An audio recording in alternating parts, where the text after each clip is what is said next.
Hey, what's up you guys? This is Rob from A Gay Guy Plays, and today on The Quick Draw, it's back to sucking balls when we take a look at Cephalon Suda's Synoid Simulor. Now, upon the initial release of the Syndicate weapons, I think we all came up with a mental list of which ones interested us the most. And to be honest, the Synoid Simulor wasn't too high up on my excitement list. Not because I didn't like the original, just because the straightforward stat upgrades didn't seem super exciting. However, after getting it leveled up and seeing all of the mechanical upgrades, I have to say this is easily one of my favorites of the bunch. Now, you can pick up the Synoid Simulor for 125,000 standing, after you reach rank 5 with Cephalon Suda. And as with all of this batch of Syndicate primaries, this requires Mastery rank 12 to equip, and is tradable between players. Kind of like an STD. Now, its primary damage type is magnetic, which is great against both shielding and proto-shielding. However, it does suffer against alloy armor. Aside from that, there aren't really any downsides, or upsides. So be sure to equip the appropriate elemental combo in order to deal the optimal amount of damage. Now, as a quick refresher, the Synoid Simulor fires off an orb that travels approximately 12 meters and detonates after 8 seconds, dealing damage to all enemies within a 5-meter area of effect. Note that the secondary trigger will allow you to detonate them early. In addition, firing orbs within the general area of another orb will cause them to gravitate and merge with each other, staggering and dealing damage to all enemies within a 15-meter range. Once you've reached max stacks, the orbs will generate a 5-meter vortex field that will deal damage over time to surrounding enemies. Now, as for Suda's upgrades, the fire rate has been increased, which means you can stack your balls a lot faster. Its magazine has been bumped from 10 to 15, meaning you can spread more balls all over the place. And its reload speed has been decreased from 3 seconds down to 2, so you can reload your balls even faster. Now, on the mechanical end, it's had its ball impact area of effect, for lack of a better term, increased from 10 meters up to 15.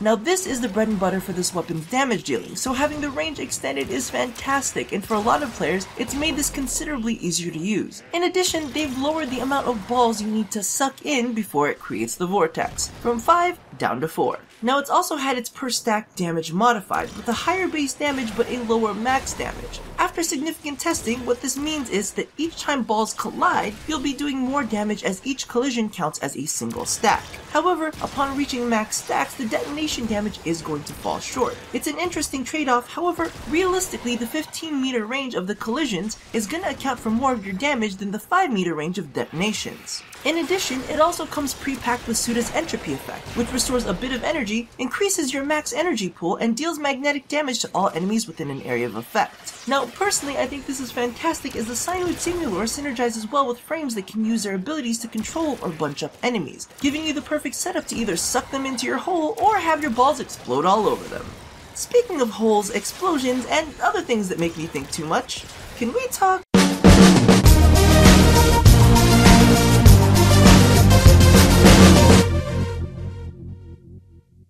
Okay, so I make a lot of jokes about people using weapons to compensate for their tiny penises, which led me to take a look at my favorite weapons and consider what I could be compensating for. Now, as you all know, I'm a big fan of weapons with interesting mechanics, so does that make my penis boring? I mean, it's normal. I've never really considered getting a piercing or like a tattoo down there, maybe something that says, "Let loose the dogs of war," and maybe like shave in the shape of a Doberman or something. But then again, that might be a bit too out there. On another note, I'm a big fan of explosions, so maybe I shouldn't masturbate so often, or maybe I should start drinking more water, but then again, I am a power bottom. So should I be applying all of this to my asshole instead? I'm sure that's not the first time I've said that. Regardless, welcome to a sneak peek of what goes on in my mind. I think we would all feel a little more comfortable getting back to the quick draw. So all in all, I am a big fan of the Synoid Simulor. While its base model was quite fun to play with, Suda's version has been streamlined to be much easier to use. From the faster fire rate, larger clip, and lower reload speed making it easier to set up collision areas, to the increase of each collision's area of effect. Through all of the complicated mechanics, she's literally cut through the bullshit and improved the mechanics that actually matter to the weapon.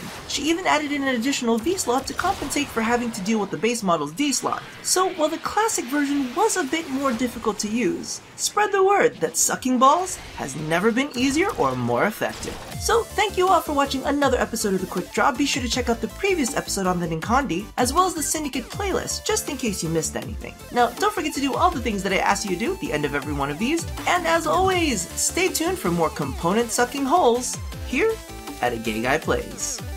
So be sure to equip the appropriate elemental combo in order to deal the optimal amount of damage. And by the power of editing, you shall be gone.